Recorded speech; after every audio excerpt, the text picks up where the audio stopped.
Warning. This video and all other videos on this channel are for entertainment purposes only. The content of this video and all other videos on this channel are the opinions of the creator only and do not constitute legal, trading, investment, or financial advice of any kind. Investing carries a high level of risk and the majority of retail clients lose money. Do not invest any capital unless you understand the risks and you are prepared to lose it all.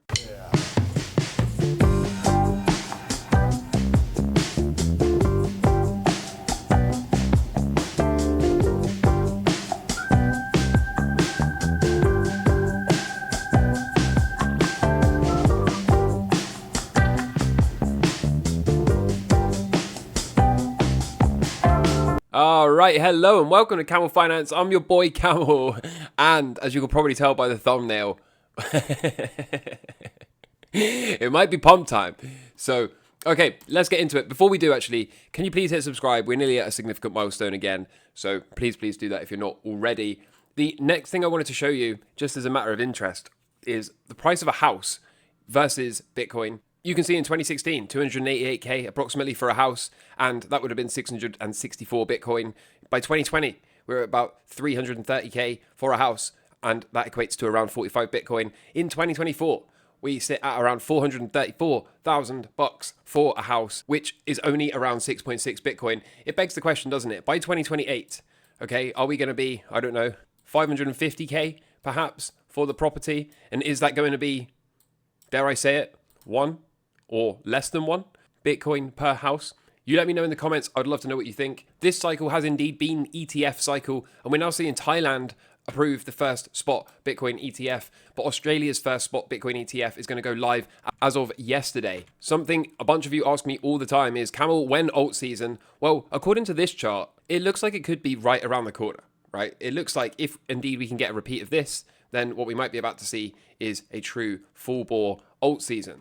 But there is a caveat to this, okay? There's a caveat because historically speaking, during this part of the cycle, okay, Bitcoin consolidates prior to all-time high, alts bleed to their last support, whilst Bitcoin rips up to a new high with Bitcoin dominance continuing to increase. Then people give up on alts, Bitcoin stabilizes, and then we see that rotation into altcoins for alt season. So is this going to repeat? That is, of course, question number one. And question number two is, if indeed the current Bitcoin leg higher has legs to continue, has the ability to follow through, have the altcoins got to do another 20% bleed to the downside? Can you stomach that is the $1 million question. Speaking of Bitcoin charts, the monthly chart of Bitcoin could not look any more bullish. Take a look at this, okay? Right around that all-time high level. I think we are less than 4% away from a new all-time high break, and I think we've probably spent enough time here consolidating around the all-time high level that once we do eventually convincingly break through the all-time high, which I define convincingly, by the way, as a weekly close at fresh all-time highs,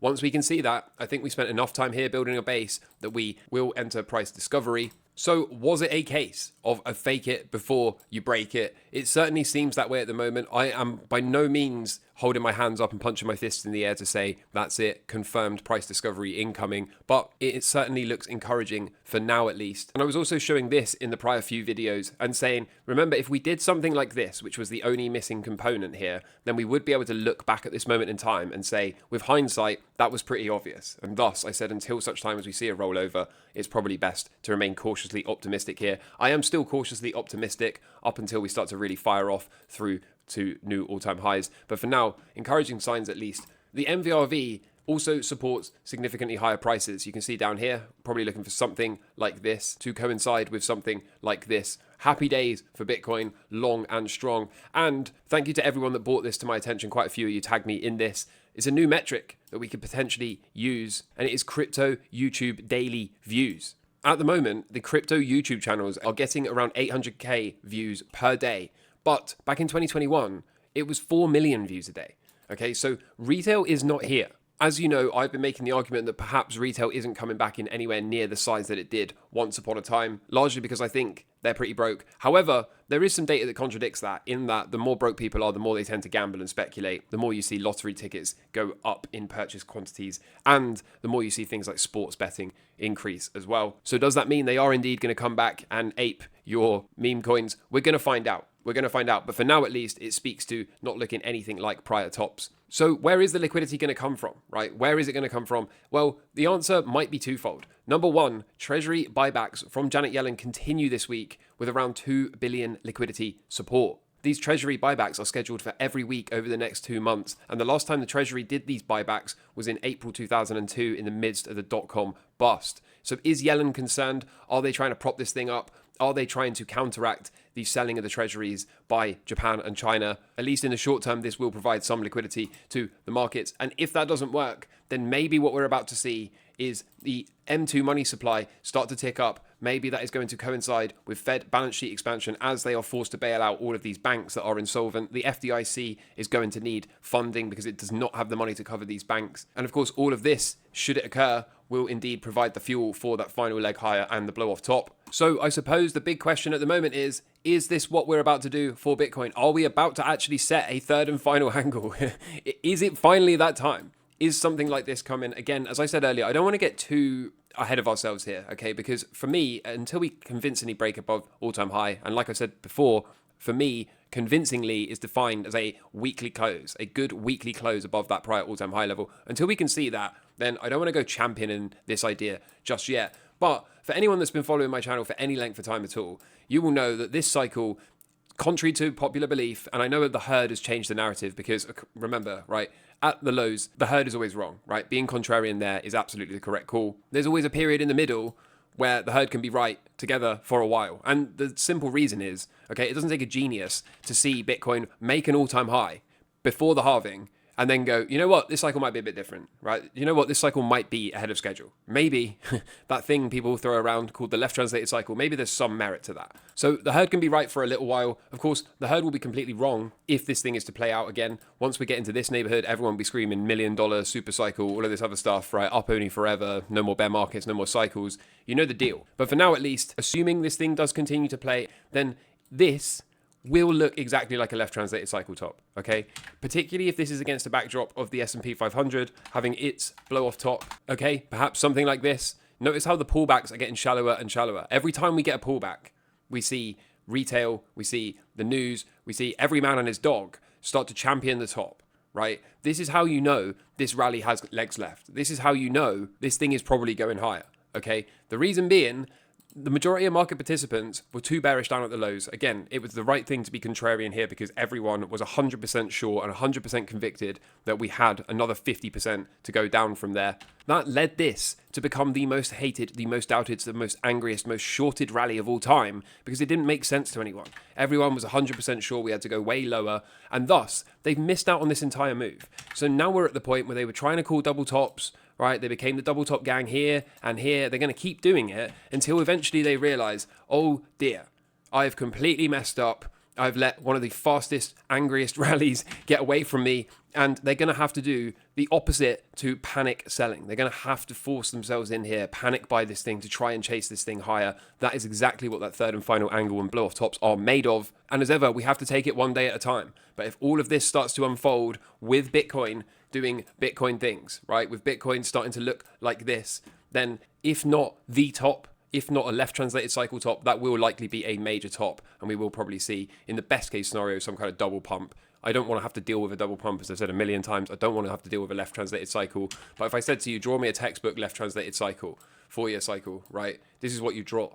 Steep ramp up and an extended bear market decline into the end of 2026. Okay, that's what the textbook would look like. So, as with all trading, it's right until it's wrong. I know a bunch of you are going to really, dislike the thumbnail and this fractal, but frankly, I don't care. It is what it is. Okay, maybe it fails, and if it fails, you're going to need to see it fail soon. For now, at least, okay, long and strong, and we will see what the market can give. Those crypto-related equities that we've got in the member section, some of those starting to look fantastic. Happy days there. Again, the stock market, okay, potentially not going to give too many people too many opportunities. I don't think you're going to get these big 5 and 10% corrections that people are used to seeing, simply because everyone's waiting for them. Everyone's hoping and praying they can get a nicer entry because they've already missed the weekly cycle low most probably. And instead what comes, as I've already been saying almost every day, is something like this, okay, and then we're going to rip, and we're probably going to even set a steeper third angle in the not too distant future. So a wild time to be alive. Stock market's probably going to keep locking people out until eventually they throw in the towel. I am still waiting for a daily cycle low to go to full exposure and probably add positions to the other two as well and move stops up as always. Dow Jones has a little bit of work here, right? It's got to recover this trend line, but overall, as long as it's not stopped out, the trade's valid, and we'll see what the market can give. After I posted yesterday, we saw this big move down in oil, so I think I'm going to hold my hands up here and just say I had analysis paralysis. There was too many things going on. I don't want to chase this move down here because you know what happens, right? If I try to chase this here, it's going to violently reverse, and then I will look like a noob. So, you know, it goes to show, as I said yesterday, you can get the call right, you can read the sentiment, but it's all worthless if you do not have the discipline to execute. Sometimes you get in the way of yourself. That's what this is here. I think I just had too many things going on. Too many conflicting bits of information. But either way, we're going to let this thing go. There are plenty of other things to focus on at the moment. For example, the DXY breaking down, probably looking for some kind of counter trend bounce here. Retest, resumption, daily cycle low. Okay, it's getting interesting. It is getting very, very interesting. If, of course, the dollar is going to break down, I see a lot of people calling for it. And if indeed that is going to happen, then you better believe Bitcoin and everything else, frankly, gold, silver, the stock market, they should rip higher to the extremes. Something else I was kind of saving for the weekend's deep dive, but I just want to touch on, okay? If you know, you know. Tell that to the bond market. Here's the 2-year yield, okay? So it's got work to do. Again, if you know, you know. If you don't know, come back at the weekend for the deep dive. Again, I say, tell that to the bond market. And the last thing for me is I want to see gold try to find a daily cycle low any day now. This might be the 2 drives. Okay, first drive, counter trend bounce. Second drive, oops. And then a bounce out of here, something like this. Okay, I think that's what we're working on. If that's the case, then the strength of this bounce will let us know if there is indeed a big push before the weekly cycle decline.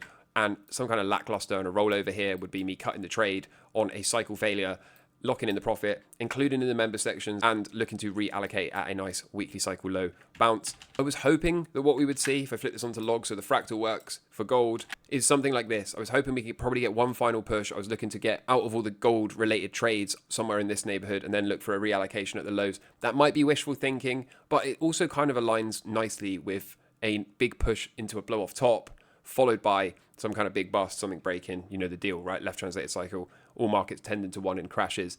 So hopefully something like this can play out. For now though, got to find that cycle low and then see whether or not it fails or not. And of course the big question for silver is that just a stop run? Okay, did they just run all the stops? Are they now about to find a cycle low and run this thing back turbo? If so, happy days, long and strong. But if this becomes breakdown, retest, resumption lower, then not a good sign, to be completely honest, is it? Tells us that we've probably got significant amount of downside into the next weekly cycle low before we can go again.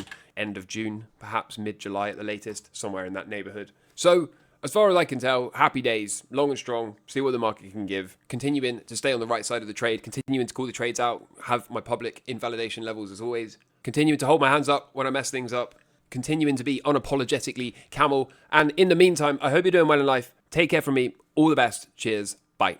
What a time to be alive in so many ways. While the world goes to shit, he pushes his place. Milk in the markets for us, got with a smile. Stick around, you'll be here for a while. What a time to be alive in so many ways. While the world